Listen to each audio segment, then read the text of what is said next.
acesa? A luz live tá sim, tá acesa. Show. Live Pessoal, 06. legal. Eu vou só confirmar aqui se nós estamos ao vivo, tudo indica que sim. Quer ver? Deixa eu ver aqui se eu tenho uma notificação. Opa! Opa! Estamos ao vivo? Estamos ao vivo, senhoras e senhores. Boa tarde. Eu sou o professor Carlos Amorim. Todo sábado a ideia é estar aqui com vocês discutindo temas relevantes do momento, aqueles temas espinhosos que só aquelas pessoas espalha-rodinha sabem conversar. Então, na semana passada nós discutimos a questão da força das torcidas organizadas na luta contra o fascismo, por democracia, e uma discussão que surgiu foi o seguinte: poxa, por que vocês não discutem também o que é o fascismo? Afinal de contas, esse termo ele tem sido muito utilizado, algumas pessoas dizem que ele tem sido mal utilizado, outras ainda dizem que não sabem se ele pode ser utilizado fora do contexto, e por conta disso eu tive a felicidade de ser atendido por um grande amigo, que é o professor Simon Justo.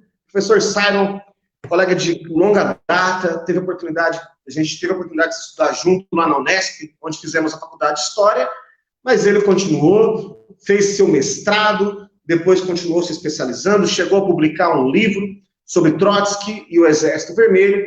Hoje ele é professor da rede pública de Minas Gerais e teve a bondade de nos atender para vir aqui fazer esse bate-papo e para que possamos conversar sobre esse tema que é muito importante, que é o fascismo. Boa tarde, Simon. Como estamos? Tudo bem? Boa tarde, Amorim. Primeiramente, é um prazer, né? Foi com muita alegria que eu recebi o convite. Muito bacana a importância desse tema, né? E lembrando, assim, que não só da Unesp, né? Eu lembro de você conduzir na tropa da terceira turma lá no tiro de guerra. Nós servimos juntos, você cantando lá, empunhando o fuzil. Eu lembro disso também, que nós servimos juntos, né? Era um mosquefal, cara. Eu era da um mosquefal turma modelo Primeira Guerra Mundial. Bem antigo. Bem antigo. Você lembra? Era um que ele tinha cabia uma bala, 5 balas no pente e uma na agulha, né? 5, é. Então você atirava, tinha que puxar.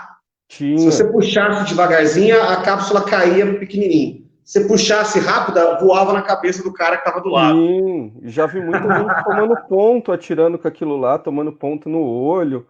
Então, a gente serviu. É verdade, em 99 a gente fez tiro de guerra juntos, né? Nós servimos a pátria. Se realmente o Bolsonaro não for deposto e resolver invadir a Venezuela, nós estaremos ali na linha de frente, tomando chumbo dos irmãos.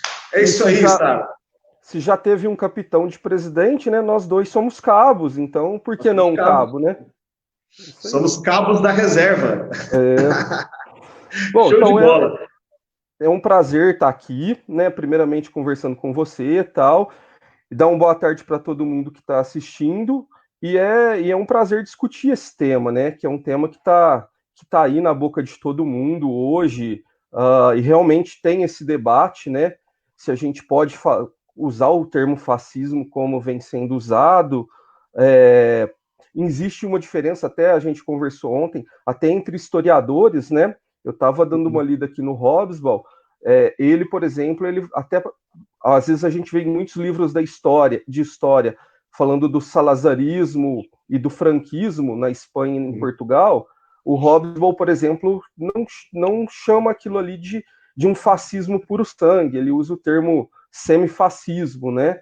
Ele considera fascismo mesmo o fenômeno italiano e alemão. Mas é muito importante a gente falar sobre isso. Minha especialidade não é essa, né?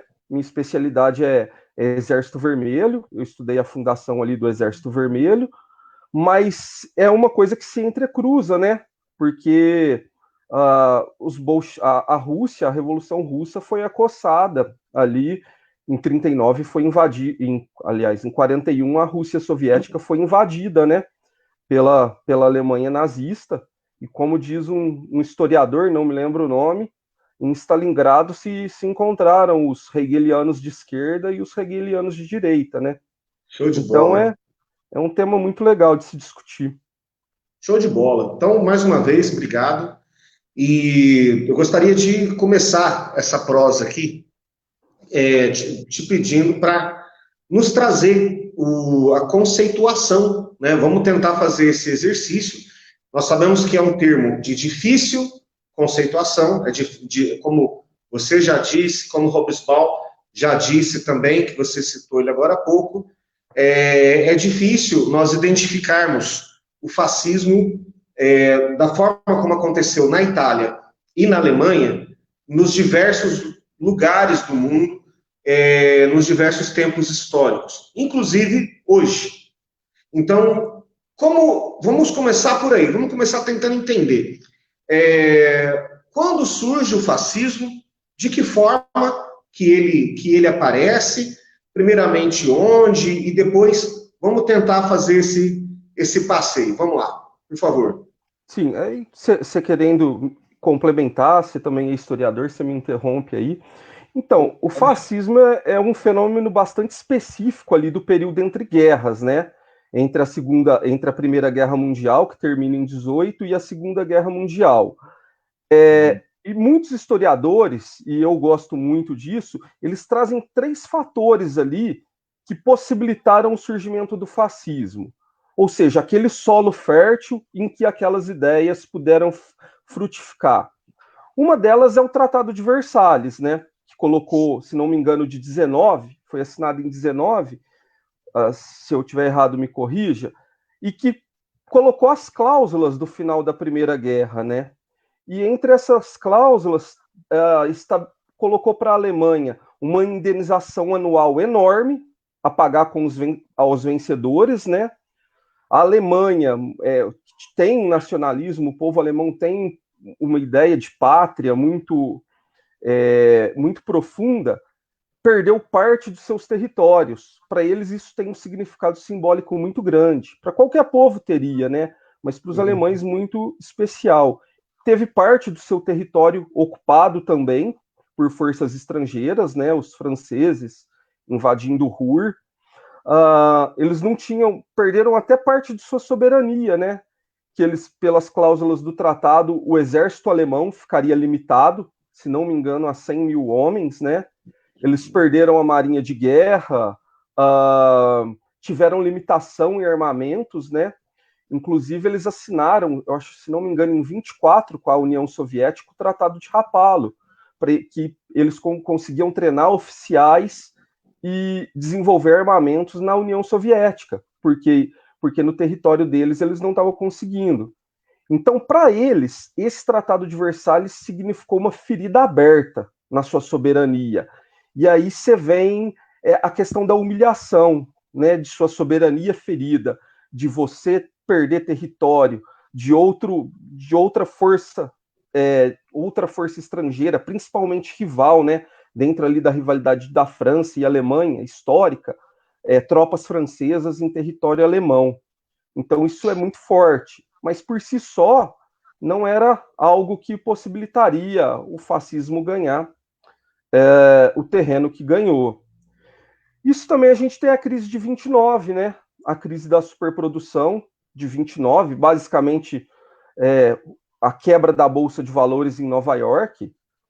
Eu não vou me aprofundar aqui em como foi a crise de 29, mas basicamente uma crise de superprodução. A indústria americana produzindo bem mais do que vendia, chegou em determinado momento, a economia quebrou, e a economia americana, né, da qual interligada à economia mundial, levou uma crise que pegou todo mundo, que afetou o mundo inteiro. Não sei, com exceção talvez dos países sob a esfera da a União Soviética, talvez. E isso trouxe desemprego em massa, fome e até suicídio, ondas de suicídio, né, se espalhando pelo mundo. E, por fim, também a ameaça do comunismo, muitas vezes imaginária, muitas vezes real, mas o exemplo da Revolução Russa vitoriosa ali na Europa constituía, como Marx disse, né, o espectro do comunismo rondava a Europa mais que nunca ali. A possibilidade da revolução, o exemplo da revolução vitoriosa estava ali ao lado, né, estava ali do lado da Polônia. Então a ameaça russa, a ameaça do bolchevismo, isso criava um medo. Então eu coloco esses 3 fatores, as cláusulas do Tratado de Versalhes, a crise de 29 e a ameaça real ou imaginária do comunismo, como um solo fértil para esse fascismo. Aliás, você como historiador, a gente vê períodos de crise, sobretudo crise econômica, que traz também crise de confiança nas instituições da democracia, elas são um solo fértil para regimes autoritários, né? É nesse contexto que surgem os regimes extremos, que se criam as desconfianças das democracias. Então é nesse contexto que surge o fascismo italiano em 22 e depois o fascismo alemão em 33. Show de bola. Eu vou trazer um elemento para a discussão que contribuiu com esse cenário. Ao analisar Alemanha e Itália na Europa, quando a gente fala de formação dos Estados nacionais, foram os últimos 2 países da Europa a se industrializar e a se constituírem estados. Então, até na beiradinha ali do século XX, a Alemanha ainda não era unificada e a Itália também. Então, cada uma delas, elas passaram, essas duas nações passaram por um processo de unificação tardio, e isso trouxe uma série de problemas, porque esse processo de unificação foi violento, foi extremamente distante por conta das elites locais, dos interesses das elites locais. Isso possibilitou que, para que acontecesse uma unificação de fato, ela acontecesse com mãos de ferro, né? No caso da Alemanha, até mesmo o Bismarck ficou conhecido como o chanceler de ferro, por conta da sua dura condução do processo ali. E, logo em seguida, nós temos um cenário que você descreveu, é um cenário, até utilizando o termo que você usou, é um cenário extremamente fértil para quê? Vamos chamar, esses arroubos autoritários de sementes. Então, essas sementes, elas não florescem, elas não germinam em qualquer lugar, mas principalmente nos lugares propícios a ela. Então, quando você tem uma nação destruída, quando você tem uma nação destruída em todos os aspectos, né?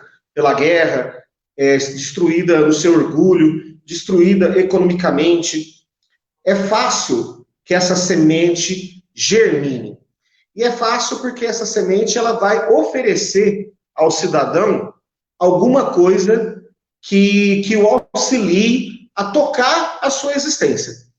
Como assim? Ora, ela vai fornecer símbolos, vai fornecer discursos, fornecerá elementos para que a pessoa possa seguir em frente. Então, por exemplo, nós vamos falar das características do fascismo daqui a pouco.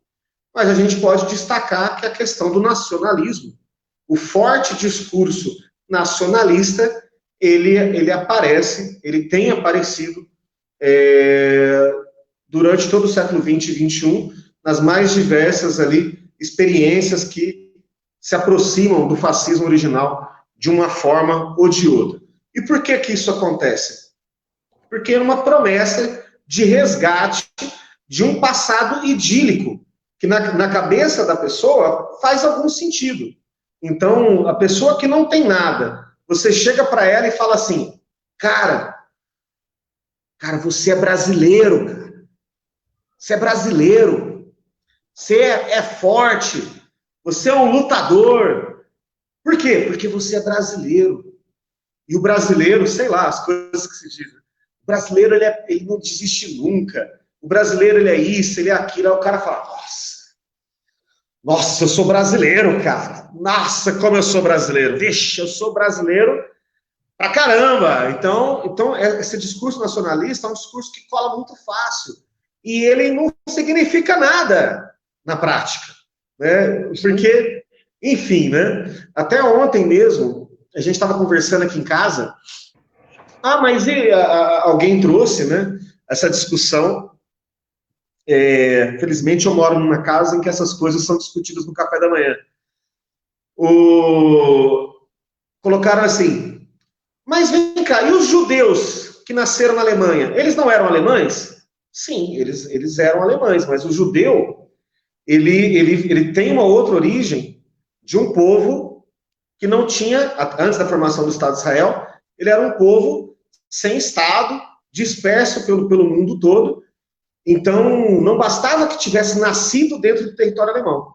Precisava ter a origem germânica, a origem ariana. Então, na medida que a gente começa a conversar essas coisas, a gente começa a perceber o quanto sofisticadas devem ser as fórmulas para poder camuflar a realidade, que a realidade é uma só. Né? O que faz o país?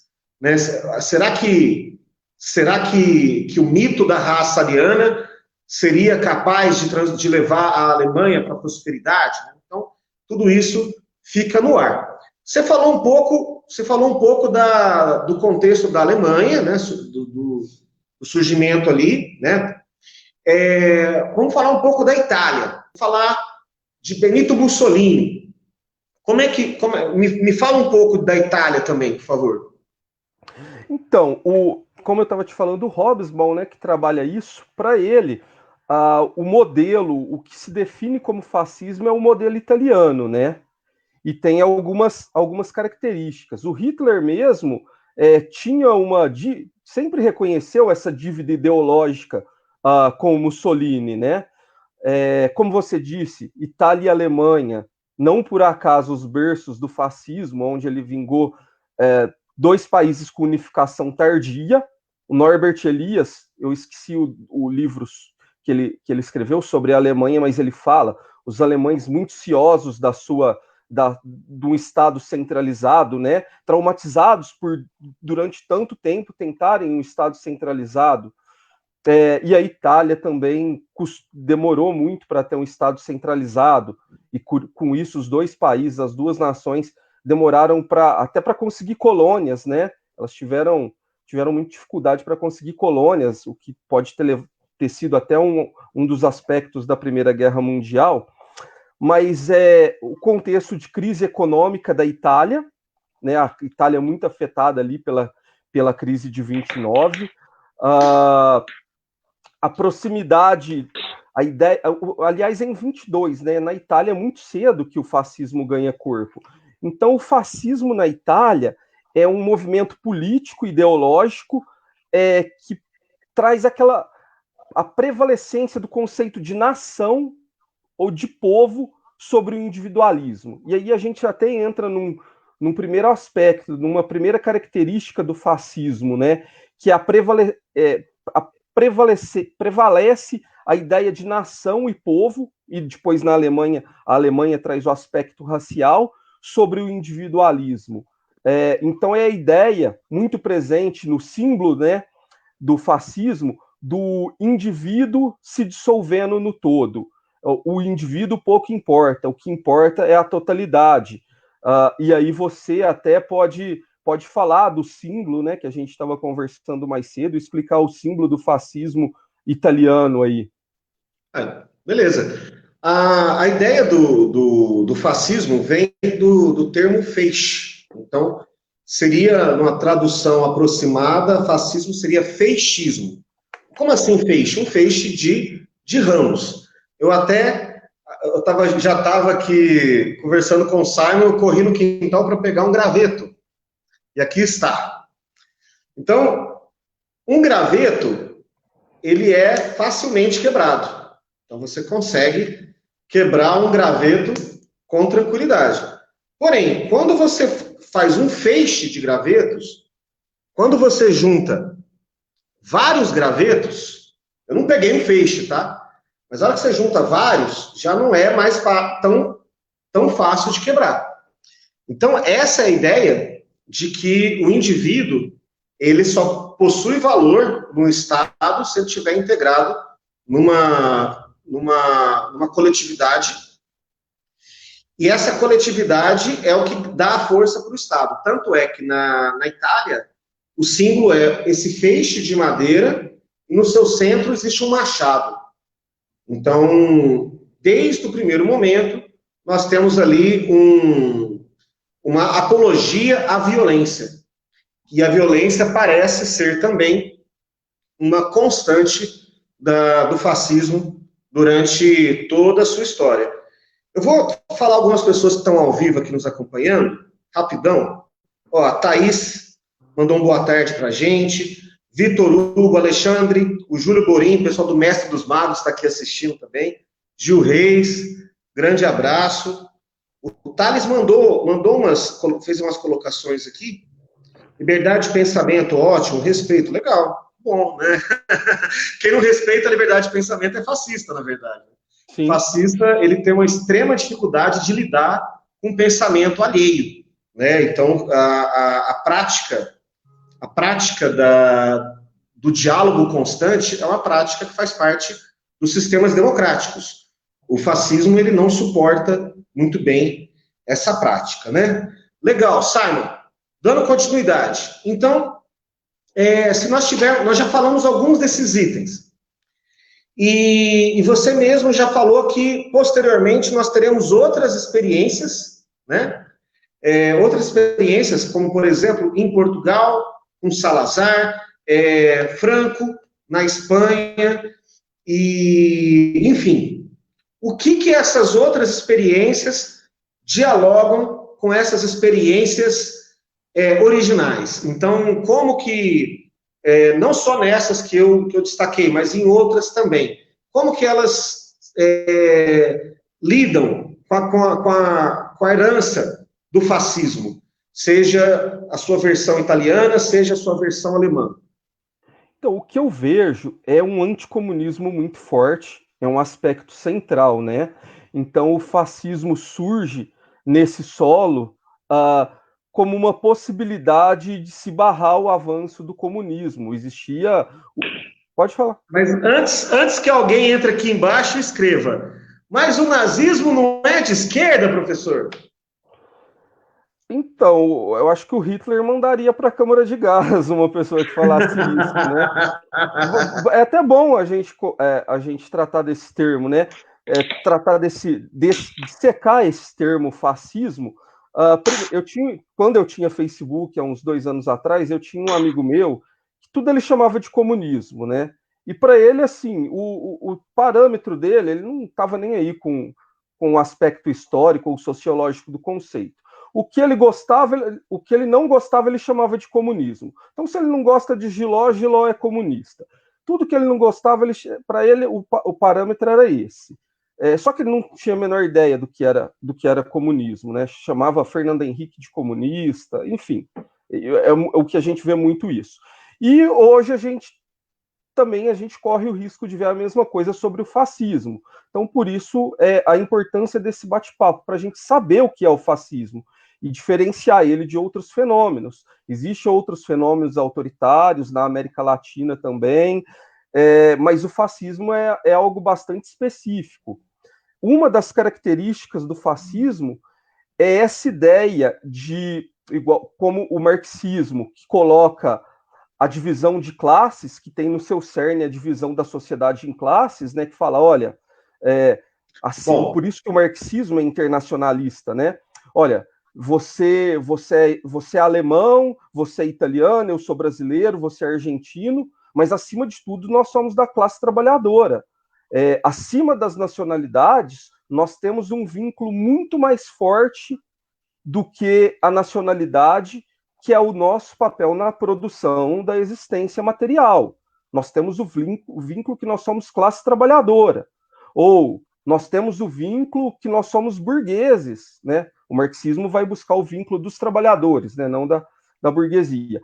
Mas dentro do marxismo, o vínculo é de classe. Já o fascismo, ele tenta superar isso através da ideia de raça na Alemanha nazista, de povo e de nação. Então, por isso esse nacionalismo que você falou, ele tenta se colocar acima dessas diferenças de classe, justamente para conter os movimentos de sublevação da classe trabalhadora, os movimentos marxistas, né? Tanto que aí a gente entra nesse aspecto que você falou do nazismo, do debate que tem aqui no Brasil, né? Eu não sei se em outras partes do mundo tem isso, do nazismo ser de esquerda, né? Nacional-socialismo. O partido nasce como uma tentativa de justamente isso, de trazer os trabalhadores que estavam indo para os partidos comunistas para essa direita. Então, daí o nome é socialista no nome, né? Juntar o nacionalismo, trazer os trabalhadores para essa ideia de nacionalismo, né? Na Alemanha. Então, o nazismo nunca foi de esquerda. Basta você ler o Mein Kampf do Hitler, né? Que foi publicada numa edição horrível pela Centauro há uns anos atrás. Você não acha duas páginas sem um erro de digitação, mas está lá o Hitler falando contra os comunistas, né? Falando que a ideia era invadir a União Soviética, aliás, falando contra a esquerda e tudo mais, invadir a Rússia, aliás, né? Invadir buscar o espaço vital, né? É só você pegar o arco de aliança do partido nazista, é toda a direita, é a união com os partidos de extrema direita. O Hitler chega no poder, coloca os partidos de esquerda na ilegalidade, persegue, mata, prende os líderes da esquerda, faz sua aliança com a extrema direita, é apoiado financeiramente pelos empresários, é apoiado pela direita. Meu Deus, que socialista que é esse? Que esquerda que é essa? Então, hoje em dia, o que acontece? Algumas ideias que soavam extremamente extravagantes há um tempo atrás, elas ganharam corpo, porque, na verdade, elas fingem ser ideias sem necessariamente beber de qualquer fundamentação. Então, eu lembro muito bem, eu acho que foi uns 3, 4 anos atrás, foi um dos primeiros choques que eu tive com essa realidade. Eu estava por acaso, eu estava com os meninos que estavam fazendo estágio em uma das escolas que eu trabalhei, e a gente estava lá na porta do Escrever, estava indo para não lembro onde. Aí o cara soltou um negócio assim, aquilo que a gente tem ouvido muito ultimamente, assim, a Globo é comunista. O cara pegou e falou assim, a Globo é comunista. Cara, eu fiquei tão chocado, isso foi faz uns 4 anos, cara, eu fiquei tão chocado, porque assim, não faz o menor sentido. Aí eu peguei e falei assim, amigo, mas o que você está falando não faz o menor... Como assim? É claro que faz. Cara, você sabe o que é comunista? Aí a pessoa falou, sei sim, é tudo que não presta. É a esbórnia, é a falta de vergonha na cara. Então, ou seja, a hora que a pessoa vai discutir, ela não consegue sair do campo moral. E sequer se dá conta de que ele está lidando com um conceito, inclusive econômico, de economia. E a pessoa não tem noção nenhuma. E por acaso, eu estava com uma cópia do Manifesto Comunista no carro. Porque eu tinha tirado várias cópias para um seminário que eu estava preparando.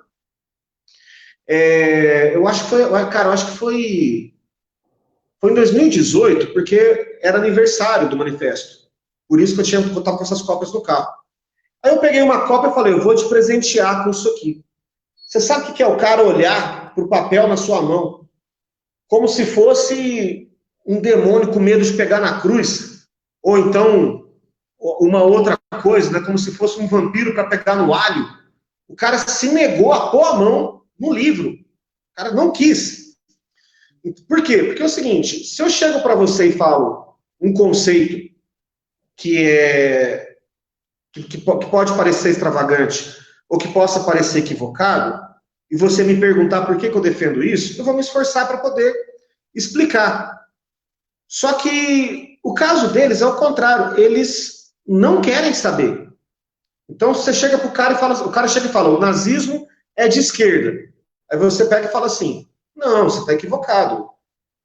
O nazismo, ele não é de esquerda, por causa disso, daquilo, outro. O cara fala, mentira! Mentira! E se você continuar falando, alguns são capazes até de fazer assim, ó, lá, não quero ouvir, não quero ouvir. Porque, na verdade, a bolha, ela é extremamente eficaz. Disseram para essas pessoas que elas podem ser portadoras de ideias e elas não precisam justificar essas ideias, porque as ideias por si só, em tese, se bastariam. E isso em todos os campos, em todas as ciências. Exemplo disso é a questão do terraplanismo. Então, hoje em dia, estima-se que 11% da população mundial acredite que a Terra é plana. Então, existe uma porcentagem, eu não sei falar exatamente o número de pessoas, mas existe uma porcentagem cada vez maior de pessoas que são contra a vacina, entre outras coisas. Então, não é de se espantar, afinal de contas, muitas delas seguem as ideias de um astrólogo maluco, gagá, radicado nos Estados Unidos, que é o senhor Olavo de Carvalho, que, entre as suas extravagâncias, diz que a Pepsi-Cola é feita de fetos de bebês. Então, é uma situação que beira o paroxismo. Veja, talvez seja uma forma das pessoas se sentirem inteligentes. Pensa comigo. Por quê? Porque a genialidade, ela é muito próxima da loucura. Então, até mesmo as pessoas, talvez, quando elas chegam e dizem algo que é incompreendido, ela pode estar sendo incompreendida por dois motivos. Ou porque ela é totalmente estúpida e não fala nada que dialogue com a realidade, ou porque as pessoas não são capazes de alcançar aquele pensamento superior. Ou seja, a estupidez e a genialidade são muito próximas. Talvez isso faz com que muitas pessoas, ao promover esses discursos estúpidos, na verdade, estejam se sentindo pessoas geniais, dizendo ideias que ainda não foram comprovadas, mas que certamente serão. Você tomou ar para falar? O que você falou? Vamos lá. Então, você tocou no assunto aí da internet, né? Hoje as pessoas se informam muito pela internet. Nossa juventude se informa muito pela internet, os adultos também. Nós somos de uma geração que pegou as duas épocas, né? Nós devemos ter mais ou menos a mesma idade. Eu peguei uma época em que eu me informava por enciclopédia, né? Tinha aquelas enciclopédias enormes, pela televisão, pelos grandes jornais, né? A mídia no serviço a serviço das grandes famílias, né? E aí a gente via a Globo de uma outra forma, né? A esquerda também não gosta da Globo, assim, eles chamam de comunista, mas a esquerda tem pavor da Globo, a esquerda não gosta da Globo. E nós pegamos essa transição, a tecnologia veio muito rápido, né? A tecnologia veio mais rápido do que nós aprendemos a usar. E hoje a gente vê, por exemplo, se você é de direita, de extrema direita,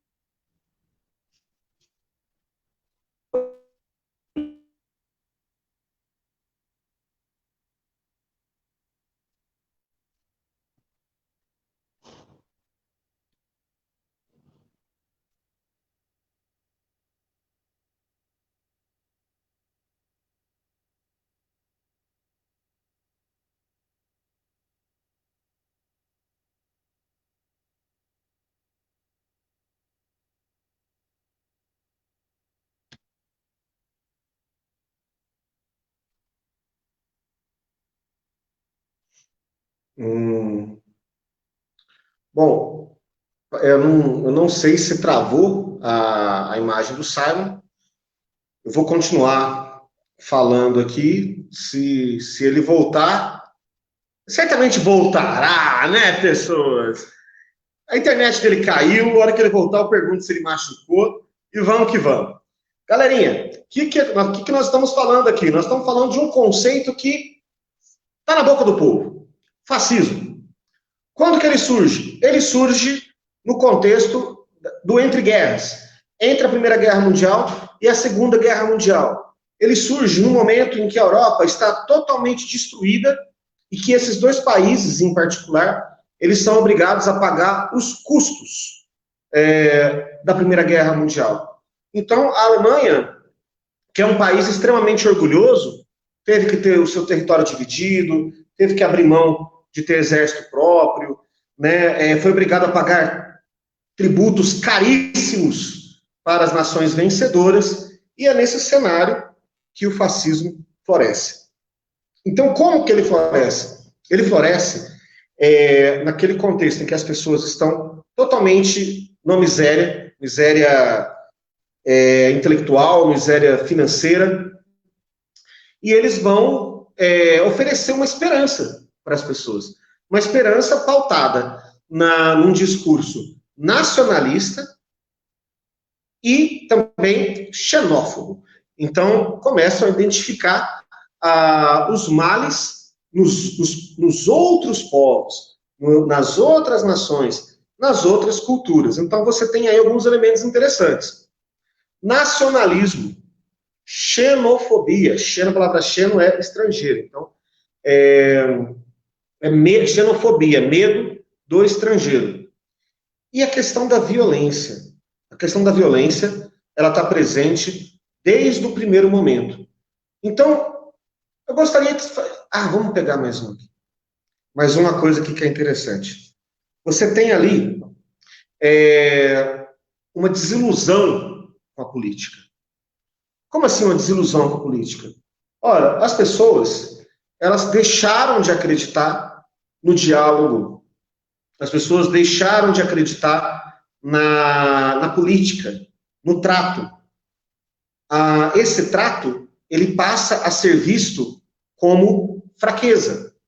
E justamente para combater essa fraqueza, as pessoas começam a buscar um líder forte, um grande líder capaz de que, com braço de ferro, conduzir a nação. Então, esse grande líder será, na Alemanha, Adolf Hitler, será, na Itália, Benito Mussolini, Salazar, em Portugal, Franco, na Espanha, e Salazar o salazarismo vai ser derrotado em Portugal só com a Revolução dos Cravos, na década de 70, então vai demorar um pouco.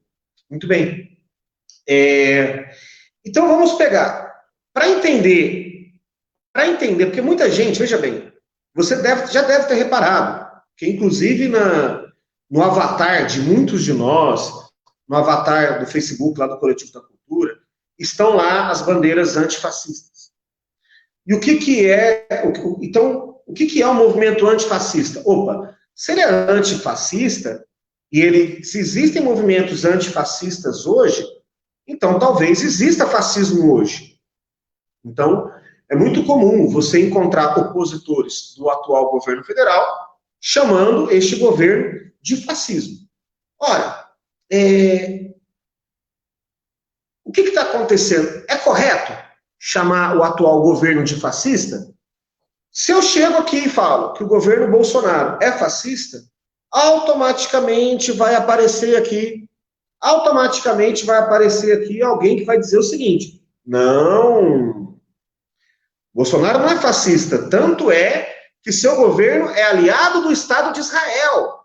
O Estado de Israel, que é um Estado judeu, e os judeus foram perseguidos pelo fascismo e pelo nazismo, então isso prova que o governo federal não é fascista. Então, essa é a grande dificuldade de conceituar o termo fora do seu contexto original, porque muitas vezes, se a gente simplesmente importa o termo sem maiores critérios científicos, o que vai acontecer? Vai acontecer que nós soaremos anacrônicos. É claro que é muito difícil, eu poderia até dizer que é praticamente impossível você ter um novo movimento fascista exatamente com as mesmas características do período entre guerras. Por quê? Ora, senhoras e senhores, porque é outro contexto histórico, ou seja, é outra época, é outro lugar, outro país, outra cultura, outro tudo. Então, quando se indica, quando se chama governo A ou governo B de fascista, o que as pessoas estão querendo dizer é o seguinte: este determinado governo, ele possui características que flertam com o fascismo. Se não de maneira direta, pelo menos de maneira indireta. E agora eu quero fazer um exercício com vocês. Quero fazer um exercício com vocês que estão nos ouvindo. Vamos lembrar de algumas características que foram trabalhadas durante essa exposição. O Simon mandou uma mensagem aqui no chat falando que já está voltando, né? Que, inclusive, na hora que ele voltar, eu vou perguntar se a internet dele é net. E se for net, eu vou pedir para cancelar, porque a net é uma porcaria e não serve para fazer streaming, tá? Se alguém da net estiver me ouvindo, tô nem aí. Bom, dando continuidade. Então, vamos pensar aqui quais são as principais características do fascismo presentes nas suas diversas experiências ao redor do tempo. Vamos lá. Desolação econômica, discurso nacionalista, exaltação da violência, crença num mito, crença num homem forte que vai chegar e, com braço de ferro, conduzir a nação. Pessoas, vamos colocar a criatividade para funcionar e me fala se vocês conhecem algum país hoje, em 2020, que flerta com essas características. Isolação econômica, discurso nacionalista, discurso de violência, não, discurso antiviolento, e crença num homem forte, num mito que vai chegar lá e resolver. Vamos pensar.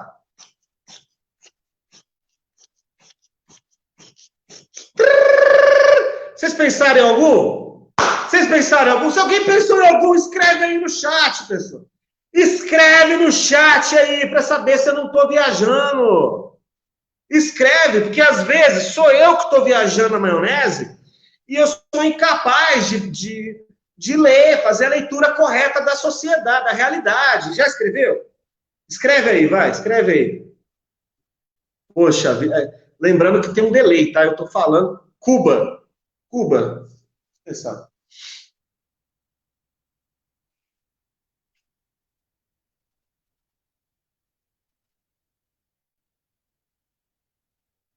Você tem razão, Thales. Você tem razão. Você tem razão. Eu vou trazer um outro elemento aqui que vai tirar Cuba da jogada. Discurso moralizante religioso. Discurso moralizante religioso. O Thales que está assistindo, ele vai saber que sobraram poucas opções. Mussolini era cristão, Adolf Hitler também, tá? Você vai falar aí? Olha lá, o João Vitor escreveu Trump, Biroliro. Venezuela. E Venezuela, Thales, dançou. Venezuela já era. Mas eu entendo que as pessoas possuem aí esse esforço, né, para poder identificar o fascismo naquilo que por eles são as chamadas ditaduras de esquerda, né? Caiu, Simon? Então, teve um problema aqui na internet, tive que resetar tudo, mas estou de volta aqui. Você machucou? Não, a internet Não? aqui deu problema aqui. Mas tá Professor, tranquilo deixa eu só agora, eu te espero. contextualizar aqui do debate, ó. Eu pedi para as pessoas que estão nos ouvindo nos ajudarem na discussão. Eu dei para elas alguns elementos presentes do fascismo no decorrer da história. Eu falei para elas, economia desolada, discurso nacionalista, crença no líder forte. O que mais que eu coloquei aqui? Por fim, depois eu falo o último critério. Eu pedi para as pessoas falarem. Aí um grande amigo nosso, que é o Thales, ele escreveu Cuba e Venezuela, né? Aí eu falei, tudo bem, né? Cuba e Venezuela, talvez sim, né? Talvez sim, dialoguem com essas características que eu coloquei. Mas eu vou acrescentar uma outra característica, aí eu coloquei o forte discurso moralizador e religioso, né? Que automaticamente exclui Cuba, automaticamente exclui Venezuela. Só que eu gostei da discussão, eu gostei da proposta que ele fez. Por quê? Porque tem gente, tem muitas pessoas, que a hora que a gente fala fascismo, a pessoa se confunde e confunde fascismo com ditadura. Então, qualquer ditadura, a pessoa chama de fascista. Então, vamos colocando aqui, admitindo que a Venezuela é uma ditadura, tá? Claro que isso aqui daria discussão até amanhã, mas partindo do princípio das pessoas que acreditam que a Venezuela é uma ditadura, me fala uma coisa, o que diferencia a Venezuela de uma ditadura fascista, por exemplo? Então, eu tenho bastante cuidado para usar o termo fascista, né? Como a gente falou no começo, existem historiadores que usam o conceito de forma mais ampla, outros usam de forma mais restrita. Eu penso o fascismo como um conjunto muito específico de características. Ah, uma das principais delas é aquela que a gente já desenvolveu, do indivíduo, a ideia de que o indivíduo deve se dissolver dentro da comunidade, né? Então o fascismo, nesse sentido, ele é antiliberal também, ele nasce como anticomunista e antiliberal. Isso até o Hobsbawm discute na Era dos Extremos, né? Esse período que ele chama Era da Catástrofe, mas é o que você falou, a gente não é todo autoritarismo que é fascista, não é o comunismo, não é o autoritarismo não é inerente ao comunismo, então nós temos que fazer essa diferenciação. Existem vários regimes autoritários. No Brasil nós tivemos regimes autoritários em algumas ocasiões, mas eu penso o fascismo como um conjunto de características, não uma característica específica. Uma delas é essa ideia do indivíduo dissolvendo na comunidade. A outra é que o nazismo surge a ideia de ataque ao legislativo e ao judiciário, que a gente vê hoje, que é o culto a um Estado forte, né? Ou Dutch ou Führer, né? Um governante forte, detentor de todos os poderes, que é portador de todas as virtudes e de nem dos vícios, né? Na Itália, o Mussolini, na Alemanha, o Hitler. Você tem algumas outras coisas, o culto à violência, que a gente vê muito forte no fascismo, de se resolver toda e qualquer oposição pela violência. Você não tem adversários políticos a serem combatidos pelo diálogo ou dentro do campo político. Você tem inimigos a serem eliminados, e eliminados com a prisão, ou até fisicamente, como acontecia, né? Então, uma característica para mim muito marcante no fascismo é isso. Você não tem adversários, você tem inimigo. Você tem um líder que não erra, você tem um líder que é portador da vontade nacional, dos anseios da pátria, portador de todas as virtudes, e você faz um juramento de obediência a esse líder, né? Eu não vi isso em outro lugar. Eu não vejo isso nesses exemplos que você falou. Um juramento um juramento ao líder, né? As pessoas fazem juramento à revolução, à ideia de revolução. Eu posso concordar que são regimes autoritários, né? Por exemplo, Cuba é inegável que é um regime autoritário. Aí a gente pode debater o contexto que levou a esse autoritarismo, né? É uma ilha ali do lado dos Estados Unidos, mas tem um partido único também. Mas eu não vejo juramentos. Até o Fidel proibiu, né, fazer estátua de líderes enquanto fossem vivos. Eu não vejo essa adoração a líderes, eu vejo o culto à ideia, ao culto ao projeto, diferente do que tem no fascismo, que é esse culto ao líder. Eu lembro bem de uma imagem do Hitler, quando eu estava pesquisando para dar uma aula sobre fascismo. Infelizmente eu não consigo pôr imagem aqui. O Hitler à frente, e até tinha o sol acima dele, né? Então, a ideia de uma providência iluminando o líder, o povo seguindo atrás, seguindo ao seu líder, né? E o líder como guia do povo, guia infalível, que é inquestionável. Tinha até um lema fascista, eu acho que é específico da Itália: obedecer porque deve obedecer. É o culto à obediência cega, né? É o culto a essa obediência sem questionamento.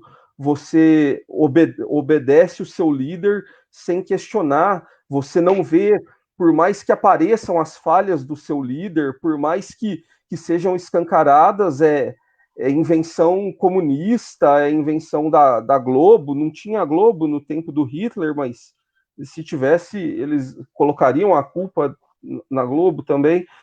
Mas para mim, essas características são bastante peculiares ao fascismo, entre outras.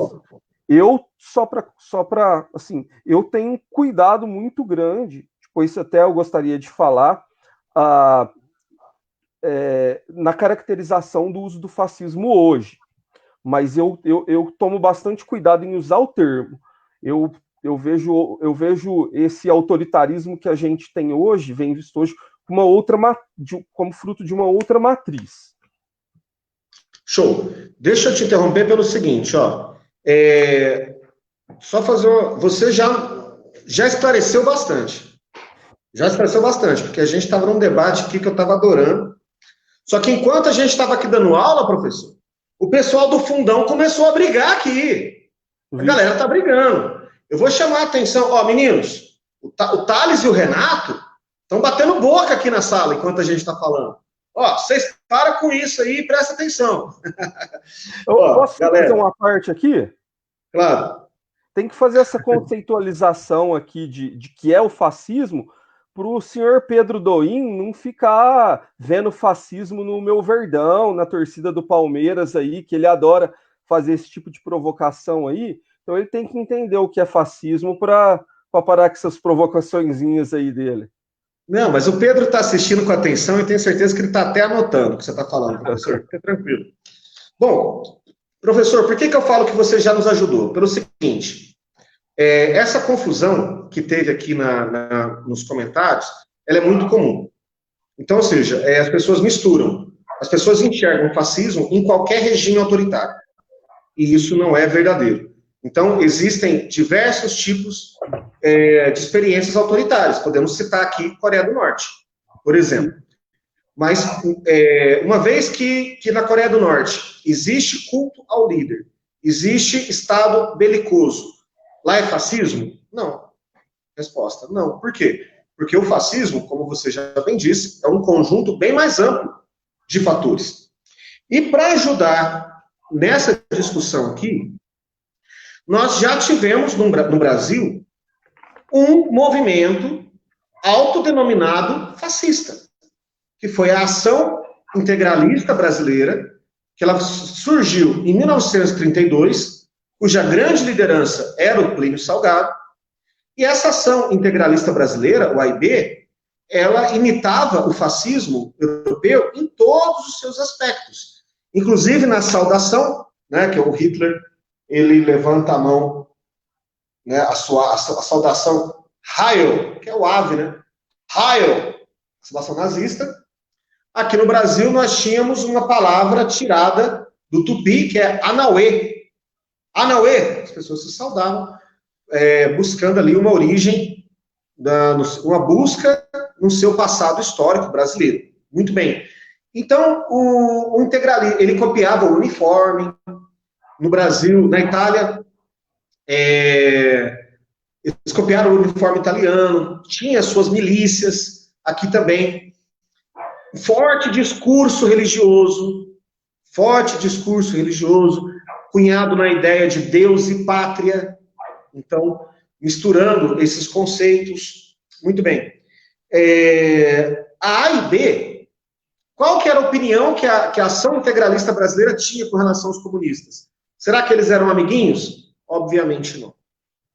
Eles chegaram a apoiar Getúlio Vargas num momento, mas depois foram caçados, porque Vargas era uma raposa e queria governar sozinho, não tinha por que governar com esse estrado da sociedade que era, naquele momento já estava fragilizado. Não vão ter, praticamente, durante toda a história, todo o século XX, sempre esteve às voltas com os partidos tradicionais. Então, durante o regime militar brasileiro, A e B, seus quadros estavam na Arena, que era o partido da situação, não que existisse oposição, né? Mas digamos que o MDB era a oposição consentida. Mas o pessoal da A e B estava na Arena, e essa galera depois foi pro PFL, Democratas. Então, essa é a linha da ação integralista brasileira no Brasil.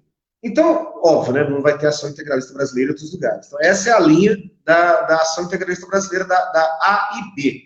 Muito bem. Então, nós já entendemos a diferença de fascismo para outros regimes totalitários. Espero que tenha sanado a dúvida da galera que estava discutindo aqui no chat, tá? Então, posso fazer uma parte? Oi? Não, dá prosseguimento. Tem uma outra característica aqui que eu gostaria de tocar, que ela tem muito a ver com os dias de hoje. Mas pode... Já põe, por favor. Sim. Você citou ela e me veio à cabeça agora. Uma característica que a gente vê muito forte no fascismo, inclusive que ajudou ele a chegar ao poder, foi a formação de forças paramilitares. O que eram essas forças? São forças leais ao partido, ao líder e não ao Estado. Essas milícias. Forças... sim, milícias. Na Alemanha a gente teve a SA e a SS depois, né? Que eram forças... Não era força leal ao Estado apenas, depois, quando o Estado se confunde com o partido, sim, mas em primeiro lugar eram forças leais ao partido, era a base de apoio em armas dos partidos, né? Na Itália, os camisas pretas e tudo mais, que tira o monopólio da força do Estado e dá para o partido, né? Então o Hitler vai crescendo, a SS vai crescendo, a SA vai crescendo, depois uma suplanta a outra ali, mas na Itália também. Você também trouxe a ideia do integralismo, né, que copia toda a estética nazista, inclusive o Hobsbawm trabalha isso. Além da Europa, o fascismo mesmo só prosperou aqui na América Latina. Ele não prosperou na Ásia, não prosperou na África, prosperou mais ou menos aqui na América Latina, na Argentina, no Brasil. Terra arrasada. Sim, a gente tem essa busca dessa estética, e uma coisa que me preocupou muito, eu tenho muito cuidado, como eu te falei, em caracterizar, em chamar de fascista. Até porque, uma parte aqui, se a gente sai chamando todo mundo que a gente não gosta ou discorda de fascista, a gente fecha canais de debate, fecha canais necessários da democracia. Eu sou de esquerda, eu não quero destruir a direita. Eu quero que exista uma direita para ela expressar o pensamento de quem que é de direita, que tem expressão democrática. É preciso de direita, é preciso de esquerda, e é preciso de canais de expressão para esses sentimentos, para essas nuances no sistema político. Eu não quero eliminar, eu quero dialogar, construir algo, discutir, debater. Mas, então, por isso que eu acho que a gente tem que tomar cuidado no que a gente chama de fascista e o que não é. Nesses movimentos que eu vejo, eu posso avançar um pouquinho aqui na caracterização do momento atual, ou como que está o tempo? Tá. Eu vejo, por exemplo, o Bolsonaro eleito com uma base, com muitos trabalhadores votando nele, né? Eu até vi gente falando, olha, eu votaria no Lula, mas como o Lula não é candidato, eu voto no Bolsonaro, tem essas coisas. Eu vejo um grupo, no núcleo de pessoas que elegeu o Bolsonaro, muitas pessoas descontentes, desanimadas com a política brasileira, e que, nesse contexto de crise econômica, se deixam atrair por essas soluções de força, por essas promessas fáceis, que a gente sabe no que dá. Nós que estudamos histórias, a gente sabe que isso não leva a bom termo, que é discurso vazio, mas isso encanta as pessoas em momentos de crise. Hoje eu vejo boa parte da direita já se descolou do bolsonarismo, mas ele tem um núcleo ali ainda de apoio. Dentro desse núcleo, eu vejo um grupo de gente iludida ainda com isso, que acha que o Bolsonaro é o portador da honestidade, que acha que o Brasil está sendo boicotado pelo Congresso e que esse é o problema, mas tem um núcleo pequeno ali que eu vejo perigoso como elemento fascista. Não é um núcleo grande, é um núcleo pequeno. Mas a gente sabe que esses núcleos pequenos, se não forem combatidos, se a gente não avançar a democracia, esses grupos, em momentos de crise, principalmente a crise que a gente pode ter agora para frente, crise econômica por causa da perda de empregos, por causa da pandemia, é um campo fértil. A gente está voltando no começo do debate. Qual que é o campo fértil para esses grupos extremistas se desenvolverem? Então, esse grupo que está lá na frente do Palácio do Planalto, com aquela estética das tochas, né? Muito parecida com a... Não está mais! Não está mais, né? Não está mais! Mas muito parecida com a estética das tochas, da Marcha das Tochas, na Alemanha, na Itália, não à toa, né? Aquele ministro fazendo toda aquela estética fascista, aquele Alvim, não sei se era ministro ou secretário, aquela figura. Secretário da Cultura. Essa peça publicitária foi que motivou a demissão dele. Sim. Ele foi demitido no mesmo dia, porque copiou toda a estética nazista, inclusive ao som de Richard Wagner, que era o músico predileto do Hitler, né? Ou seja, foi demais até para os fascistas. Os caras falam, aí você pisou na bola, né? Tudo bem ser fascista, não pode falar que é. Então, e aí esse grupo, eu vi algumas reportagens, eu fui pesquisar bastante, eu não sei, mas me parecia que era correto, uma jornalista falando, ela se infiltrou no grupo e falando de treinamento em fazenda, com armas, e eu já conheço algumas pessoas. Então eu vejo um proto-fascismo perigoso aí. Nesse pequeno grupo, a gente vê pela estética das ruas, né? Eles gritando na frente de qualquer dissidência, eles gritando histericamente, não escutam ninguém e ofendem, e parece que querem matar qualquer pessoa com um pensamento diferente. Então eu vejo um proto-fascismo. Eu vejo como algo pequeno, né? Eu vejo que esses grupos fascistas ainda são pequenos, não, mesmo dentro dos apoiadores do Bolsonaro, não dá para falar que é hegemônico, mas é perigoso, né? Porque o solo fértil está aí, tá próximo, o solo fértil de desemprego em massa, de crise econômica. Então, acho que é um momento de aprofundar tolerância com o pensamento diferente, estabelecer diálogo com quem pensa diferente e para a gente aprofundar a democracia. Show de bola. Você viu a pergunta que foi colocada do Thales aí, né? Eu vou ler ela novamente.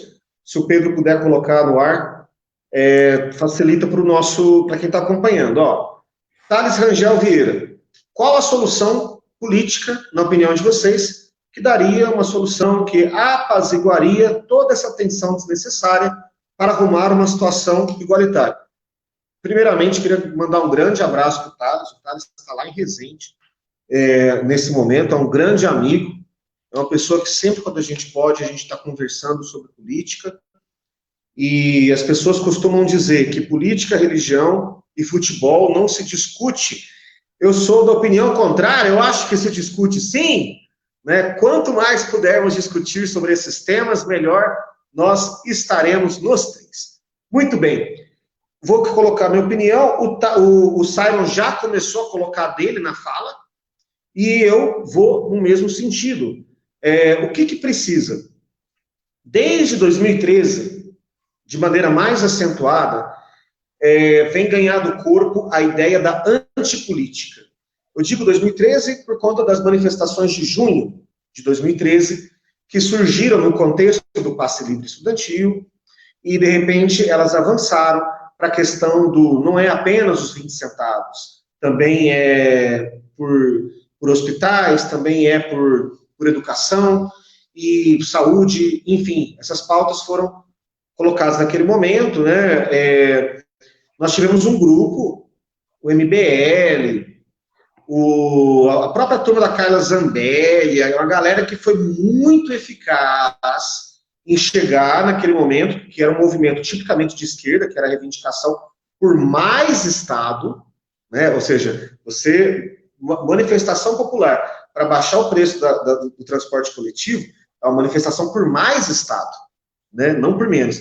Aí essa galera foi muito eficaz em chegar, encher essas manifestações de símbolos nacionais, como é o caso da bandeira nacional, camiseta da CBF, e inflar essa pauta como uma pauta nacionalista e antipolítica. E essa ideia da antipolítica culminou com a eleição do Bolsonaro em 2018, porque, no meu entendimento, o Bolsonaro ele reúne essas características. Qual características? Discurso violento. Então, ele faz o discurso de armar a população, né, de liberar as armas. Então, poxa, mas o cidadão tem o direito de ter arma em casa para se defender? Tá. Ele tinha o direito de ter 30 balas, comprar 30 balas por mês. Agora ele tem o direito de comprar 600 balas por mês? Vixe, vai... Dá para avaliar muita gente, hein? Tem que se defender bastante, né? Então, ou seja, o cara não é que ele vai estar preparado para alguém entrar na casa dele, ele está se preparando para entrar um exército, né? E o cara poder comprar 600 balas por mês, né? Mas tudo bem, enfim. E o Bolsonaro, ele flerta com o autogolpe o tempo todo. Quando ele estimula a violência contra os jornalistas, então a violência contra quem pensa diferente, ele chama o jornalista que está lá, até que chegou um ponto,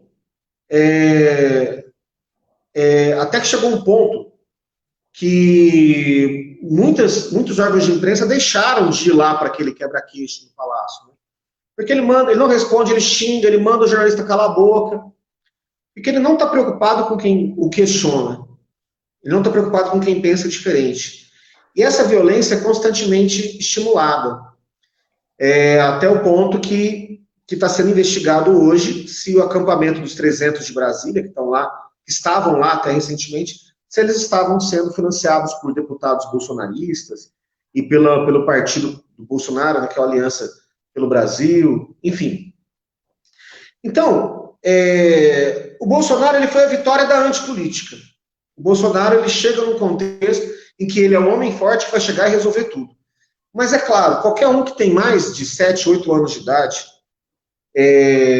falando de idade, não é RG não, falando de idade mental, o cara sabe que não existe ninguém, até as pessoas que são religiosas, sabem que ninguém chega e resolve a parada. Os cristãos sabem, os cristãos cultuam uma liderança que há 2000 anos chegou aqui e foi embora. Falou, olha, o meu reino não é daqui, foi crucificado e foi embora. Se o Filho de Deus, de acordo com o pensamento religioso, não chegou e resolveu tudo na porrada? Por que alguém na história da humanidade chegaria com esse mesmo discurso messiânico de que está aqui por Deus, pela pátria, e não sei o que tem? Por que alguém seria capaz de chegar e resolver? Ora, pessoas... O cidadão pode até ter vontade disso. Eu vou chegar lá, eu vou torcer, eu torço para que chegue um cara lá, ele chega, ele bate na mesa e resolve. Mas a gente sabe que isso não acontece. Eu digo a gente sabe, quem estudou a história. Não existe nenhum precedente na história da humanidade de experiências que isso tenha dado certo. Então, o que nós temos hoje, se o que nós temos hoje é a vitória da antipolítica e está dando errado, se as pessoas têm clamado por menos política, qual que é a solução, na minha opinião? Mais política. O que é mais política? É isso aqui que nós estamos fazendo. É conversar. E não é conversar com quem pensa igual você. É pensar, entre outras coisas, pensar com quem pensa, conversar com quem pensa diferente de você. Por quê? Porque assim a gente enriquece os nossos posicionamentos. Assim a gente amplia as nossas visões. E assim nós somos capazes de chegar a denominadores comuns. Então, qual que é a solução para esses arroubos autoritários? Mais democracia. Quanto mais democracia, melhor. Quanto menos autoritarismo, mais democracia. Quanto mais democracia, menos autoritarismo. Essa é a minha resposta para a resposta do Tales. Porém, nós não podemos ter intenção de que nós vamos chegar num estado idílico, um paraíso, um sonho, em que não haverão conflitos. Tá? Por quê? Porque enquanto existirem classes sociais, haverá luta de classes.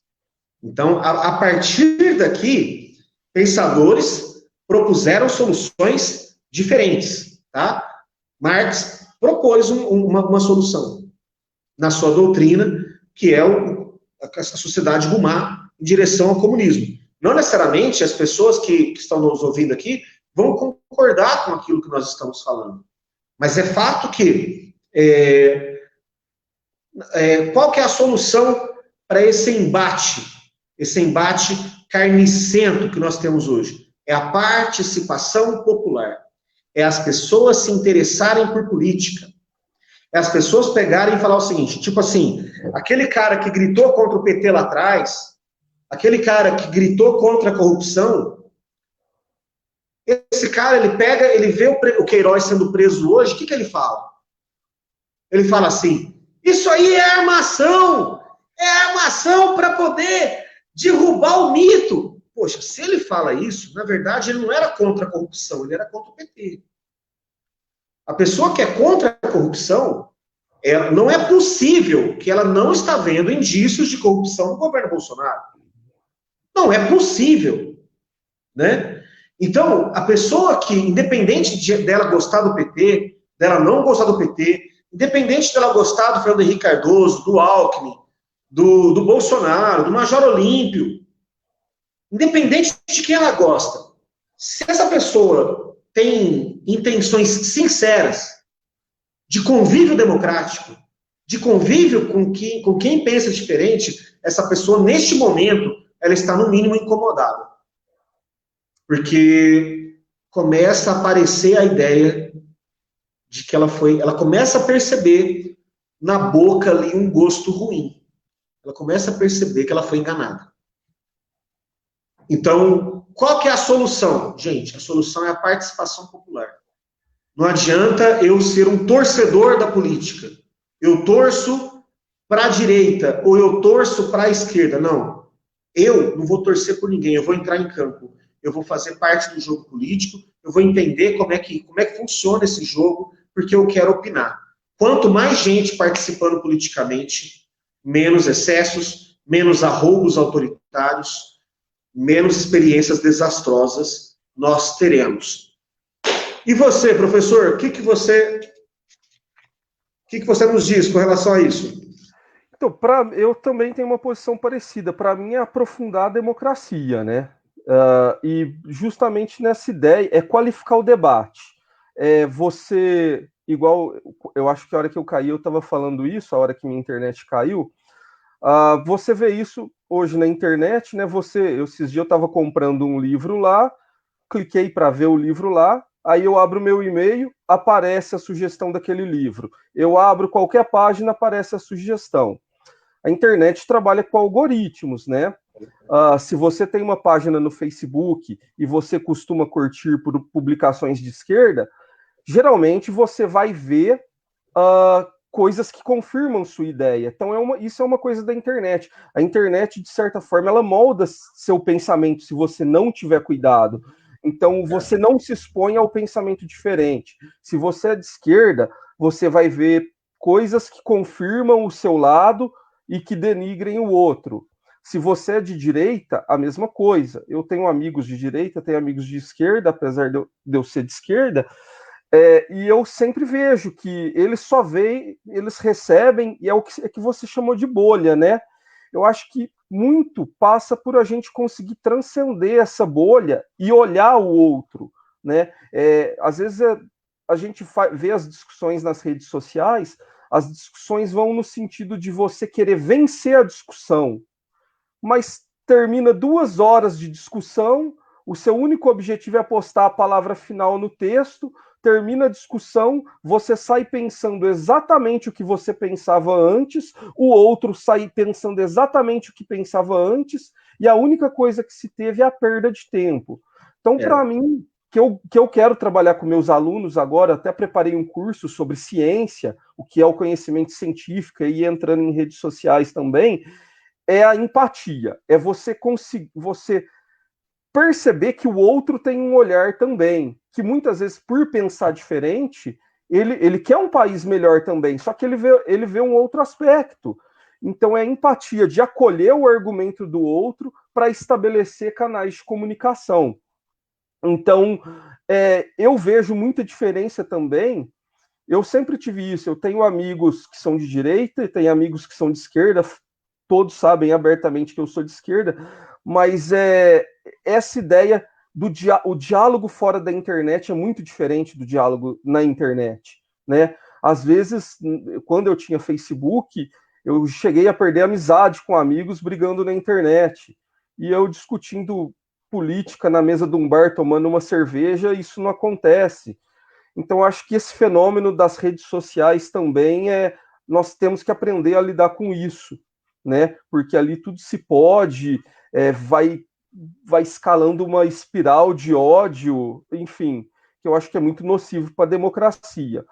Mas o ponto central, só para finalizar, para mim, é a questão econômica, né? Em crises econômicas, esse tipo de demanda por soluções fáceis e autoritárias frutifica. E nós temos que tomar cuidado que uma crise econômica forte se aproxima, né? Show de bola. Então, para a gente encaminhar para a conclusão, nós já estamos aqui com 1h20 de debate. Se deixar, a gente fica mais algumas 2 horas.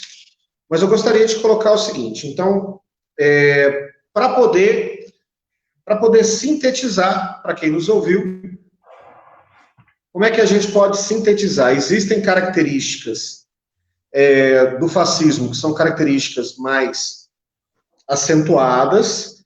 Gostaria que você dissesse, eu falei durante a minha exposição em alguns momentos, na hora que você estava fora, na verdade, eu sei que você foi no banheiro e não quis avisar, então você só... Deu uma dor de barriga aqui. Exato. Então, eu gostaria que você sintetizasse quais são os principais elementos do fascismo, em geral, e se você enxerga esses elementos no governo atual, hoje, no Brasil. Sim. Bom, para mim, aqui, a ideia do fascismo é um Estado forte, centralizado, né? Com o indivíduo, com a ideia de um indivíduo se dissolvendo no todo. Uma outra característica marcante, sine qua non do fascismo, é o partido único, só existe um partido, é o partido do governo, não existe outro partido. a esquerda, os comunistas, principalmente, são perseguidos, e isso a gente vê cartaz, né? Proíbe os comunistas em algumas manifestações aí, como você proíbe um pensamento, né? O culto ao líder, né? O líder é aquele que não falha, é aquele que não erra, é o portador de todas as virtudes, é o mito, né? É o Messias, né? O Hitler era enviado pela providência. Führer. O Führer, né? No Na fascismo, Itália, o Duce. o Duce. No fascismo italiano, no fascismo alemão, a gente vê o caráter racial, que a gente não encontra no fascismo italiano, pelo menos até 38, né? Os italianos não promoveram essa perseguição aos judeus até 38, até a guerra. Muitas vezes depois da guerra, mesmo dentro da guerra, as tropas italianas, os soldados italianos se recusavam a deportar os judeus. Então a questão racial é típica do nazismo alemão. Mas no fascismo tem essa busca de culpar o outro, de você achar um elemento para colocar a culpa. Na Alemanha eram os judeus, na Itália, né, os comunistas. Então o líder, as mazelas nacionais, o partido dominante, ele nunca é o culpado, é sempre o sabotador. Parece eu, às vezes, no treino, né? Um dia eu não fui bem porque eu comi pastel, outro dia eu não fui bem porque eu não comi, outro dia porque eu estou preocupado com o salário. Então, sempre pôr a culpa no outro, né? E a gente vê isso muito, né? É sempre o inimigo externo que é o culpado. Existe, ou é o Congresso, ou é o STF. Ou é o STF, e a gente vê o Congresso, né? O Congresso não é o Congresso do governo, o Congresso tem que representar outras forças. Então, às vezes, ele não vota a favor do governo porque as forças sociais que o elegeu são contrárias àquele projeto, né? O culto ao militarismo é muito, muito forte. A estética militar levada não só para o exército, para as forças armadas, mas para a vida civil, né? O jovem da juventude hitlerista lá, indo para a escola com a arma branca ali, com toda aquela estética militarista, a ideia de hierarquia e disciplina é muito forte. A gente vê isso. O culto à obediência, que eu já falei, né? É a obediência cega. Eu peço para você colocar 10 sacos de cimento na sala e depois peço para você tirar e levar para o quarto e você não pergunta por quê. Você faz um juramento a mim, não ao Estado. Obedecer porque deve obedecer, né? O culto a isso é visto como uma virtude. É anti-iluminista, né? O fascismo é anti-iluminismo. Ele é uma ênfase na emoção em detrimento da razão, né? Ele busca um passado mítico que nunca existiu. O fascismo do Mussolini, um vínculo com o Império Romano, né? O Hitler com a raça pura, que nunca existiu, que não existe raça pura. E a gente vê hoje se falando também aqui no Brasil, a esquerda destruiu a educação, destruiu o SUS. Que passado mítico é esse que nós tivemos uma educação boa? Que passado mítico é esse que nós tivemos um SUS, um sistema único de qualidade? Isso vem sendo construído, né? Com percalços, com idas e vindas, mas é uma construção. Nunca foi essa beleza que se diz, que esse mito, essa ideia mítica acha que foi. Outra coisa, o fim dos direitos constitucionais.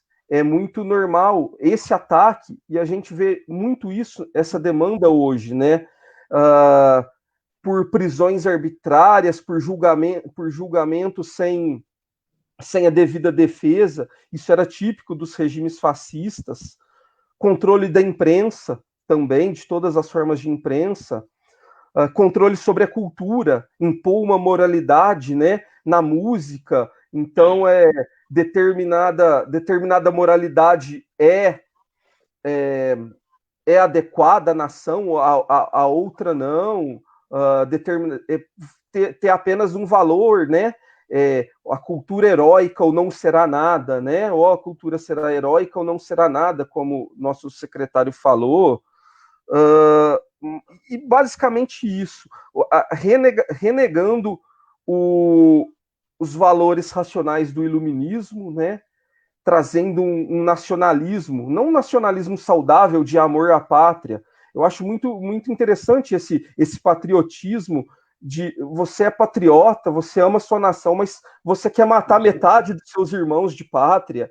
Eu não entendo esse amor à pátria sem amar o seu irmão de pátria, sem amar o outro, né? E esse nacionalismo com bandeira dos Estados Unidos também não me entra na cabeça. Eu não consigo entender isso. Quanto ao governo, bom, eu falei as principais características que eu elenquei do fascismo. Você quer que eu faça algum comentário sobre o governo atual ou não? Por favor. Do governo atual, por exemplo, eu vejo. A gente vai conseguir analisar melhor esse governo, historiador, com a posteridade, né? Quando tivermos acesso a debates internos, algo. Né, nós já até vimos um vídeo aí do nível do debate interno, né? Inclusive o Marco Antônio Villa fez, que é um historiador, ele fez uma entrevista com aquele general Ramos, que saiu do governo. Eu achei bastante interessante a entrevista. Se vocês quiserem assistir, ele vai falando dos meandros ali do governo. Eu vejo ali que você tem um grupo liberal, né? Um grupo que entrou nesse governo como uma forma de passar as pautas liberais, de reforma trabalhista, de abertura da economia, esse receituário neoliberal. E está pouco se importando para essas brigas, para essas briguinhas aí que o Bolsonaro arruma. Eles querem passar a pauta liberal. Inclusive, boa parte do empresariado apoiou por conta disso. E esse setor, muitos já caíram fora. E vejo um setor muito forte ali, aquela ala ideológica chamada, né? Mas que eu vejo ela não com raiz no fascismo, eu vejo ela com raiz na extrema-direita americana, naquela paranoia de Guerra Fria. E aí eu falo desse... Só um minutinho, só para concluir. Nessa ala que eles chamam de olavista. E eu procurei escutar o Olavo de Carvalho. Eu vejo isso, essa extrema-direita americana que parece que não saiu da queda do Muro de Berlim, eles pararam naquilo lá, eles veem, se você tem uma maçã vermelha, é uma ameaça comunista. Então eu vejo essa matriz do autoritarismo. E por fim, os militares, que eu vejo como uma matriz autoritária, mas com outro viés. Mas aí eu vejo mais o fascismo, mais em algumas alas da militância, entendeu? Deixa eu colocar uma questão para complementar o seu ponto de vista. Esse olavismo, que está lá arraigado na extrema-direita estadunidense, ele também é anti-iluminista. Sim. Então, existem questões aí de forte diálogo. Sim. Então, quando existe similaridade entre as questões, é difícil de negar, né? O que a gente pode fazer nesse momento? Você tem inspiração, né? Oi? A gente pode falar até inspiração, né? Você inspira em determinadas particularidades. Sim. Basicamente, o que me parece, o que aconteceu foi o seguinte: a direita tradicional brasileira, que normalmente votava no PSDB, enxergou no Bolsonaro a chance de derrotar o PT nessa eleição, principalmente após a facada, do episódio da facada. Então, o Bolsonaro, ele resolveu os seus problemas ali de uma vez, porque o principal problema dele, quais eram os principais problemas dele? Ele não tinha tempo de televisão. De repente, ele passou a ser o candidato com mais tempo de televisão, por conta das notícias. Ele é um cara muito ruim de debate. Por quê? Porque, primeiro, que ele é muito limitado intelectualmente, extremamente limitado intelectualmente. Então, ele não tem condição de conversar com alguém que o questione. Tirando o fato dele ser limitado intelectualmente, ele é um cara irascível, um cara que se irrita. E ele, então, ou seja, ele no debate seria uma tragédia. Então, a partir da facada, ele se torna muito poderoso, porque ele ganha tempo de mídia, ele ganha um bom motivo para não comparecer aos debates, e mesmo o Alckmin, com todo o tempo de televisão do mundo, com aquela aliança gigantesca com o Centrão, não conseguiu falar aos corações e mentes das pessoas. No final das contas, nós tivemos duas narrativas. A narrativa do líder, que foi vítima, então que ele está ali, olha só, assim, entregando a sua vida, entregando o seu sangue para a causa, para a pátria. Foi muito que simbólico, era a camisa do Brasil com o sangue ali, né? Na verdade não teve sangue, né? O sangue teve depois, né, quando fizeram a venda das camisetas, colocaram lá um vermelhinho, né? Mas no dia não teve sangue, não, mas tudo bem. Contra a narrativa do PT, que era a narrativa do prisioneiro, do cara que estava preso injustamente e tudo mais. Venceu a narrativa do mito. Venceu a narrativa do mito, entre outras coisas, com forte apoio da comunidade evangélica. Então, você tem ali mais um flerte com aquilo que nós discutimos anteriormente. O fascismo sempre teve o pé no pensamento mágico, na organização mítica da sociedade. E o Jair Messias cumpriu esse papel dessa vez. Muito bem. Então, a direita, para não permitir a eleição do Haddad, a direita tradicional, PSDB, MDB, os empresários, apoiaram o Bolsonaro, só que não tinham no Bolsonaro, durante o governo, seu interlocutor. Quem que é o interlocutor dessa direita tradicional? O Congresso. É o Congresso Nacional, que, apesar do Bolsonaro, conseguiram impor ali reforma da Previdência e outras reformas que eram caríssimas, não ao Bolsonaro, caríssimas a essa direita tradicional. Porém... Posso fazer uma parte rapidamente? Você está falando aí, e o Bolsonaro vive reclamando que é a culpa do Congresso e tudo mais. Se a gente for pegar, as medidas que o Bolsonaro mandou para o Congresso foram aprovadas, a reforma trabalhista, as reformas todas que ele quis, estão sendo aprovadas, não tem Congresso boicotando ele. Mas é que tá. Até isso é um equívoco. Por quê? Porque o Bolsonaro, ele é um cara que ele precisa do opositor o tempo todo. Durante a campanha, o opositor dele era o PT. Então, ele precisa essa lógica de estar sempre sob ataque, essa lógica de sempre nós contra eles. Então, ele precisava disso. Agora, apesar da elite econômica estar encarnada no seu governo através do Paulo Guedes, você tinha ali o Bolsonaro atrapalhando essa pauta. Por isso que a reforma da Previdência foi aprovada pelo Rodrigo Maia, que foi um dos principais articuladores ali, apesar do Bolsonaro. Não porque o Bolsonaro se empenhou. Aliás, o que ele fez para atrapalhar, não porque ele quis atrapalhar, mas porque ele é um pateta.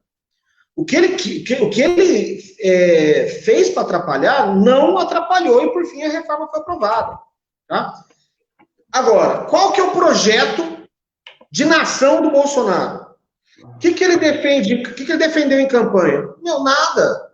É a luta contra a corrupção, é enxugar o Estado. Então, você ter lá a moralização, limpar o MEC dessa corja esquerdista, gaysista, maconhista, e aí por conta disso coloca uma aberração daquela que é o Weintraub, que saiu na quinta-feira. Gente, então, a única coisa que o Bolsonaro nos oferece E olha, nós estamos nesse momento sem ministro da Educação e sem ministro da Saúde. Quando que isso aconteceu na história do Brasil? Nós estamos sem ministro da Saúde, não se não me engano, há 36 dias. E nós já estamos desde quinta sem ministro da Educação. Agora, que governo é esse? É um governo que ele tinha como única função chegar ao governo, e agora que ele está no governo, ele possui como única função permanecer no governo. Mais nada. Não existe um projeto de nação. Então, até isso, na minha opinião, esse é o principal elemento que afasta o Bolsonaro de ser taxado como fascista. Por quê? Os governos fascistas têm projeto de nação. Sim. O Bolsonaro não tem. Eu posso fazer uma colocação aqui? Pode, por favor. Você tocou num ponto nevrálgico, assim, desse governo, né? Que é essa beligerância, essa incitação à beligerância, não é algo acidental, é uma forma de governar. Não é que eu não acho que ele seja pateta nesse sentido, que ele cria essas crises sem saber ou por ser estabanado. Isso é algo pensado. A gente vê ao longo da história. Para você mascarar fracasso na economia, para você mascarar falta de projeto de país, falta de projeto político, o que você faz? Você cria um estado de beligerância permanente. Então, esse estado de beligerância, o Bolsonaro é condição sine qua non para o Bolsonaro se manter. Ele precisa manter essa militância dele com ódio, ele precisa manter essa militância dele com essa ideia de que é uma conspiração universal entre Roberto Marinho, Lula, como que chama o financista lá da Rússia lá, o cara do Google, George Soros, o cara do Google, a OMS, daqui a pouco só vai sobrar comunista no mundo. Né? Daqui a pouco o Queiroz lá achado no sítio de Atibaia, eles vão falar que foi achado no sítio do Lula, que ele era comunista infiltrado para atrapalhar o Bolsonaro. Então, isso é uma prática de governo. Né? A gente vê a Argentina, a ditadura argentina arrumou a Guerra das Malvinas para esconder o fracasso que era o governo. Então, um governo vazio, que não tem projeto nacional, como você falou, e como ele mesmo falava na campanha, ele não tem projeto nacional, não tem uma ideia, uma perspectiva de... Não é questão de ser de direita ou de esquerda, ele não tem uma perspectiva para onde levar o país. O que ele tem que fazer? Ele se mantém com essa beligerância. Ele insufla isso a todo momento para esconder o fracasso, a falta de capacidade pessoal dele e a falta de rumo do governo. E isso é uma característica.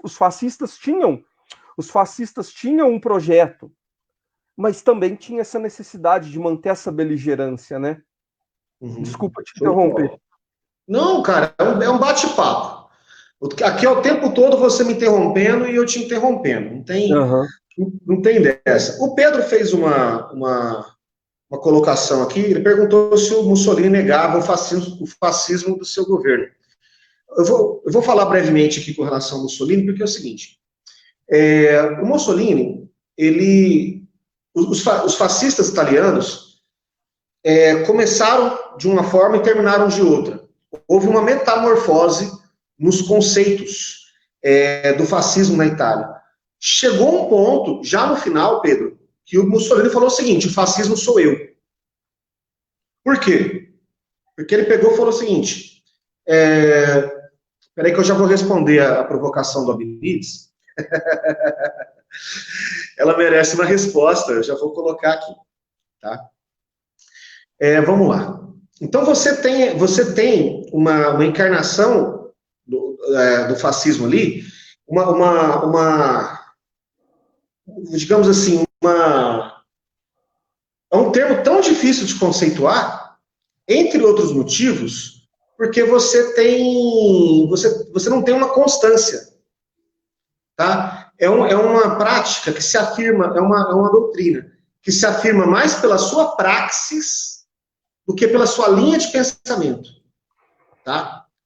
E o Mussolini, isso mostra que a praxis do Mussolini foi coerente desde o começo. a linha de pensamento não foi coerente desde o começo. Do começo ao fim, você tem ali, uma hora era pró-trabalhador, depois era mais centralizador, uma hora era mais nacionalista, depois foi ser mais internacionalista. Então, isso seria uma contradição? Não, porque a praxis é a mesma. E como que o Mussolini resolve essa contradição? Ele chega e fala, fascismo sou eu. De maneira semelhante ao que o Bolsonaro falou há pouco tempo atrás, a Constituição sou eu. E agora, respondendo ao Benítez deixando bem claro que é uma das pessoas, um dos grandes amigos, uma das pessoas com quem eu mais tive a oportunidade de conversar. Nós somos colegas na Faculdade de Direito de Franca, e até hoje eu tenho muita saudade dessa época, Benítez. Ele colocou o seguinte, ó, meu companheiro Amorim, o tema é fascismo. O governo Bolsonaro, como foi dito, não é fascista. Então, por que estamos falando dele? Porque ele flerta com o fascismo. Simples assim. O que significa flertar com o fascismo? Significa o seguinte, ele tem um discurso de ódio, assim como os fascistas, ele tem um discurso de violência, assim como os governos fascistas, ele tem ele evoca para si uma liderança mítica, que é a única capaz de resolver os problemas da população. O fascismo faz isso, o Bolsonaro também. Ele dialoga a todo tempo com símbolos fascistas, como, por exemplo, o lema Brasil acima de tudo, Deus acima de todos, era o lema da Alemanha fascista quando Hitler tomou o poder. O secretário... Você tem aqui... Oi? O secretário lá não chegou por acaso também, né? Não se faz aquilo lá do nada, né? Não se monta um aparato com uma estética fascista do nada. Ele tinha algum apoio ali. Um grande grupo de seus apoiadores, como era o caso do Alvim, o antigo secretário da Cultura, que foi demitido justamente por montar um cosplay de Goebbels, isso através da SECOM. Nós tivemos ali outros episódios, como o da Sarah Winters, que agora está presa, babaca. A Sarah Winters, a Sarah Let It Go, a Sarah Frozen, fez lá aquele episódio grotesco de desfile com tochas à la Mussolini, à la Ku Klux Klan, na beira do Palácio do Planalto. Nós tivemos ali também a declaração de apoio dos supremacistas brancos do Brasil e dos Estados Unidos, a campanha do Bolsonaro. Então, ou seja, são tantos elementos, que se eu fosse o presidente, eu me preocuparia em me afastar desses elementos. E não em brincar com eles, como aquela história do copo de leite e tudo mais. Então, se tivesse coisas na minha biografia que me aproximasse desses conceitos, em razão do meu conhecimento histórico, em respeito às milhares de pessoas que morreram vítimas desse tipo de ação, eu me afastaria. O presidente parece não se importar com isso. Então, ou ele não entende a gravidade desses símbolos, ou ele tem apreço por esses símbolos. Então, são coisas que nos levam à reflexão. Nós não podemos chamar o governo Bolsonaro de um governo fascista, para não correr o risco de anacronismo. Mas nós temos nós identificamos o diálogo do governo dele com um sem número de elementos fascistas. E isso é preocupante. Isso é preocupante por quê? Porque se não é hoje, nós podemos estar caminhando para tal, que é a preocupação que o Simon colocou. Nós estamos à beira de uma crise econômica sem precedentes. Bom, o Glauco colocou aqui, ó, os livros clássicos da literatura, Memórias do Sargento de Milícias e Triste Fim de Policarpo Quaresma, retratam a personificação do coiso Bolsonaro num falso patriotismo misturado com fascismo. Legal, boa lembrança, Glauco. Glauco, grande amigo nosso. Glauco é seu colega lá em Ibiraci? Trabalha comigo em Ibiraci. Falar nisso, vou fazer igual o Maguila aqui, mandar um abraço pro pessoal de Biraci também, meus amigos lá de Biraci, todo mundo aí com problema para receber salário. Vamos ser positivo aí, que esses fazem 4 anos, né, sem receber salário corretamente, mas força aí para todo mundo e um abraço para os professores aí, para todo mundo da escola, que eu tenho um carinho muito grande também. Show de bola. E só para complementar o que o Glauco falou, e que eu já falei também, né? É um patriotismo estranho esse, de você desfilar com a bandeira americana, você querer entregar a base de Alcântara para os americanos e você odiar o seu compatriota. Eu acho muito estranho. Pode só colocar um conceito de patriotismo aqui que eu gosto muito? Por favor. É muito fácil ser patriota, você colocar a bandeira do Brasil nas costas, você pintar a cara de verde e amarelo, falar que ama o país, mas você tirar mais do que você dá para o país. É muito fácil ser patriota ganhando um salário aí de 100 mil, tendo facilidades para comprar terno, comprando gasolina, o Estado bancando tudo. Eu vejo patriotas são meus amigos professores de Biraci ali, que dão mais pela pátria do que tiram dela, né? Que estão trabalhando lá todo dia com afinco, ou todos os trabalhadores brasileiros que sofrem todo dia e ganham um salário de fome. Esses sim são patriotas, esses sim dão pela pátria. Eles dão pela pátria muito mais do que eles tiram. Eles não querem matar seu compatriota porque ele pensa diferente. Então nós temos um conceito de patriotismo muito invertido hoje em dia, né? Exato. Simon, olha, você tem noção que já nós estamos falando há quase 2 horas? Cara, eu nem percebi, eu tava com medo de não ter o que falar, de ficar nervoso, porque a segunda vez só que eu faço, eu achei que em meia hora eu já não ia conseguir ter assunto, mas tá muito legal, tem muita coisa para falar ainda, enfim. Não, show de bola, nós estamos aqui, ó, 1h46 de live. Sim.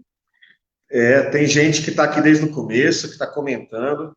Pessoal, infelizmente a gente não consegue comentar os comentários de todos, mas nós vamos fazer um esforço durante a semana, tanto eu quanto o professor Simon, para voltar nos comentários aqui. O Simon não vai fazer isso não, porque ele não tem Facebook. Eu tenho trauma do Facebook, que o Moisés, quando eu tinha Facebook, o Moisés arrumava uma briga. Não, eu vou colocar, pessoal, esse vídeo aqui, na semana que vem, ele já estará no YouTube, tá bom? Então, eu vou colocar o link do YouTube nas nossas listas de transmissão e também na página do Coletivo da Cultura, tá bom? Que é o coletivo do qual nós fazemos parte. O Coletivo da Cultura, inclusive, terá uma candidatura própria para vereador em Franca.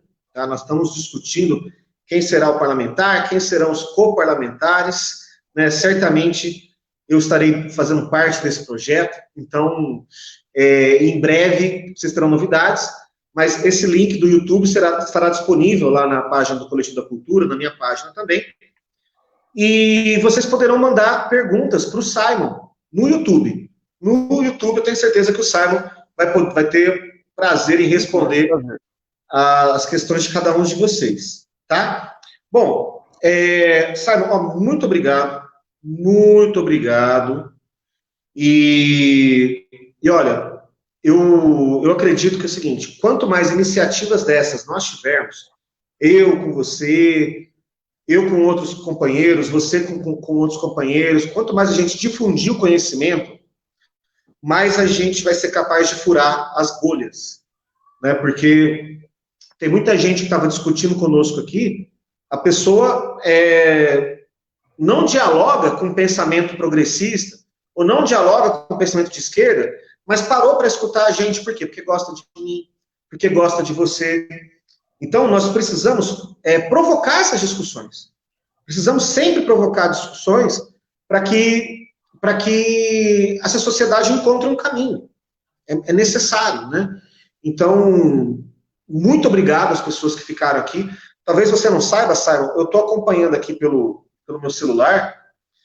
Nós estamos aqui com uma média de 17, 18 pessoas assistindo a nossa explanação. Chegou a ter picos de 25, 20, 26 pessoas, mas teve alguns momentos que caiu ali para 13, caiu para 12, mas está essa média de 17, 18, ou seja, muitas pessoas querendo ouvir o que a gente tem para dizer, e nós vamos fazer um esforço, pessoal, de todo sábado trazer um debate relevante aqui.